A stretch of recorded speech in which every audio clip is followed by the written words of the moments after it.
मतलब का रिश्ता। एक गांव में एक साहूकार रहता था जो बहुत पैसा वाला था। आसपास के कई गांवों में उसका बड़ा नाम था, लेकिन इस साहूकार को अपने पैसे का, अपने रुतबे का और अपने नाम का बहुत घमंड था। वह अपने नाम को बनाए रखने के लिए बहुत सोचता था। बिना किसी की भावनाओं की कद्र किए बिना वह सब करता था जो उसे अच्छा लगता था। साहूकार को कई सालों बाद एक संतान की प्राप्ति हुई थी। साहूकार ने अपने इस खुशी को मनाने के लिए अपने घर एक बहुत बड़ा कार्यक्रम रखा, जिसमें उसने आसपास के गांव के सभी श्रीमंत लोगों को और सिर्फ ऐसे रिश्तेदारों को जो पैसे वाले थे बुलाया था। पास के ही गांव में साहूकार की खुद की सगी बहन रहती थी। क्योंकि इन दिनों उसकी आर्थिक स्थिति कुछ अच्छी नहीं थी, इसलिए उसने अपनी बहन को तक नहीं इस कार्यक्रम के लिए नहीं बुलाया था। साहूकार ने इस कार्यक्रम का आयोजन किया था। वह इतना भव्य था और इसके अलावा उसमें इतने प्रसिद्ध और श्रीमंत लोग आने वाले थे कि इस कार्यक्रम की चर्चा हर गांव में होने लगी थी। यह खबर उस साहूकार की बहन तक पहुंच गई। बहन को यह जानकर बहुत ज़्यादा खुशी हुई कि इतने सालों बाद उसके भाई को आखिरकार सुख प्राप्त हो ही गया। बहन ने सोचा कि भाई गलती से उसे इस बारे में बताना भूल गया होगा और अपनों को भला कोई न्योता देता है। भोली बहन ने अपने भाई के यहाँ उस कार्यक्रम में जाने की तैयारियां शुरू कर दी। जिस दिन वह कार्यक्रम था, उस दिन बहन सुबह सुबह ही अपने भाई के घर जाने के लिए निकल पड़ी। रास्ते में अपने पुराने मैले कपड़े देखकर उसे ख़याल आया कि अगर किसी और के घर जाना होता तो मैं ऐसे कपड़ों में जाने की सोचती भी नहीं, लेकिन मैं तो मेरे अपने घर, मेरे मायके जा रही हूँ। वहाँ मुझे ये सब सोचने की ज़रूरत नहीं है। जैसे ही वह अपने मायके पहुँची, वहाँ का भव्य आयोजन देखकर वह बहुत खुश हो गई और उसे अपने भाई पर बहुत गर्व हुआ। वहाँ पर वह जल्दी से जल्दी अपने भाई से मिलकर उसकी खुशी में शामिल होना चाहती थी। वह तुरंत सीढ़ियाँ चढ़कर घर के अंदर प्रवेश कर गई। उसने देखा कि उसका भाई मेहमान के तौर पर आए सभी धनाढ्य और नामी लोगों का स्वागत करने में व्यस्त है। बहन जैसे ही अपने भाई की तरफ उससे मिलने के लिए बढ़ी, उसके भाई की नज़रें उस पर पड़ गईं और अपनी बहन को ऐसे मैले पुराने कपड़ों में देखकर भाई ने उससे मिलना तो दूर बल्कि तुरंत बहाना बनाकर वहाँ से निकल गया। बहन ने सोचा, इतने लोगों में बेचारा अकेला भाई क्या क्या करे। ज़रूर उसे कुछ काम याद आया होगा, इसलिए वहाँ से चला गया। बहन बाद में अपनी भाभी से मिलने गई। भाभी ने उसका स्वागत किया और उसे खाना खाने के लिए आग्रह किया। बहन ने सोचा, ठीक है, पहले खाना खा लेती हूँ, फिर बाद में आराम से भाई से मिल लूँगी। बहन खाना खाने के लिए पंगत में बैठ गई। साहूकार ने देखा कि अपने सभी धनाढ्य मेहमानों के बीच उसकी गरीब बहन बैठी हुई थी। तभी कीमती पोशाक पहने लोगों के बीच उसकी बहन जो पुराने मैले कपड़े पहन कर बैठी थी, यह साहूकार से देखा नहीं गया। उसने अपनी बहन को अपने पास बुलाया, भला बुरा सुनाया और वहाँ से जाने के लिए बोला।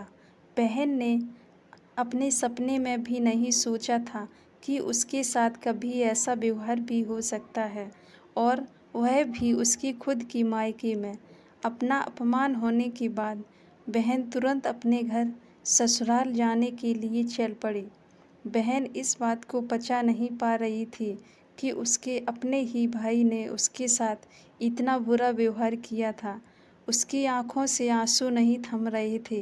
रास्ते में उसे अपनी पुरानी दोस्त मिली। उस दोस्त ने उसे रोने का कारण पूछा।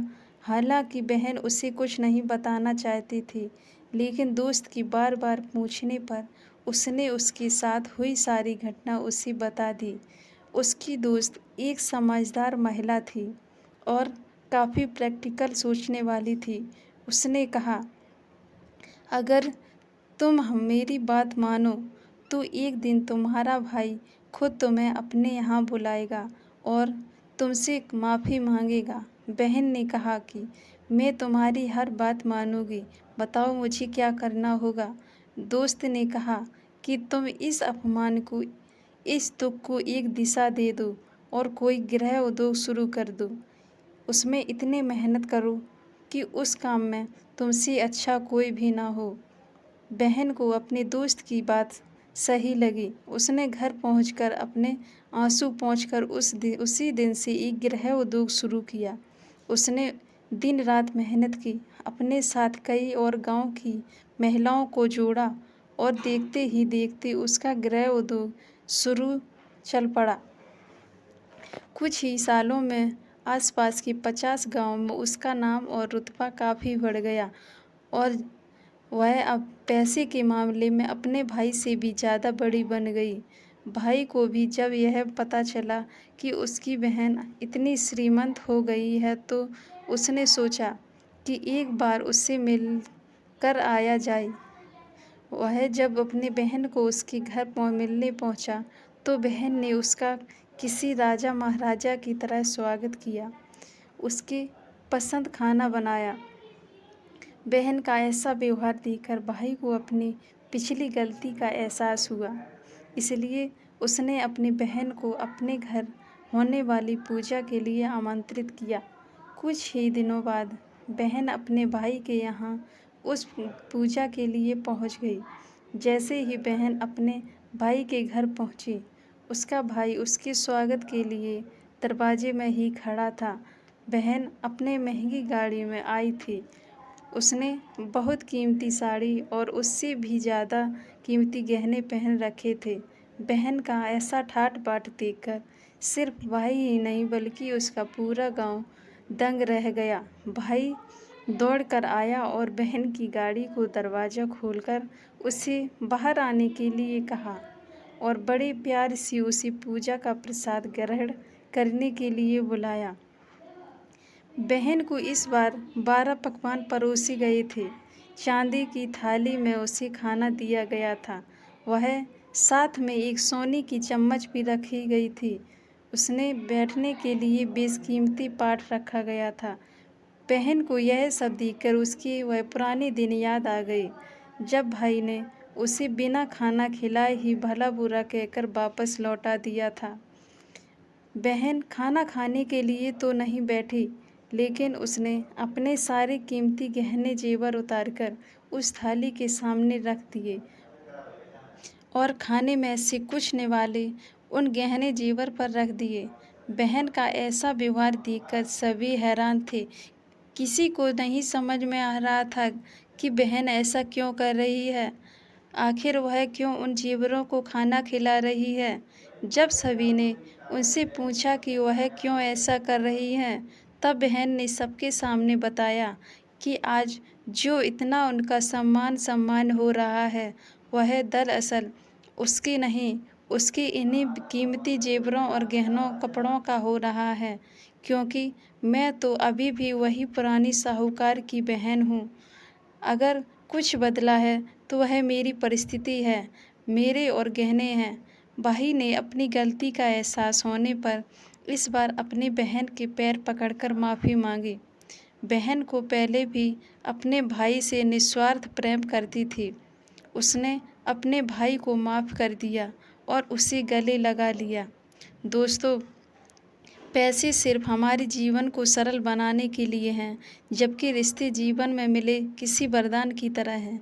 अगर उन्हें सच्चे मन से और निस्वार्थ भाव से निभाया जाए, पैसे खर्च हो जाएं तो आप बाद में भी कमा सकते हैं, मगर रिश्ते खर्च हो जाएं या टूट जाएं तो दुनिया का सारा धन भी आपको उन्हें वापस नहीं दिला सकता।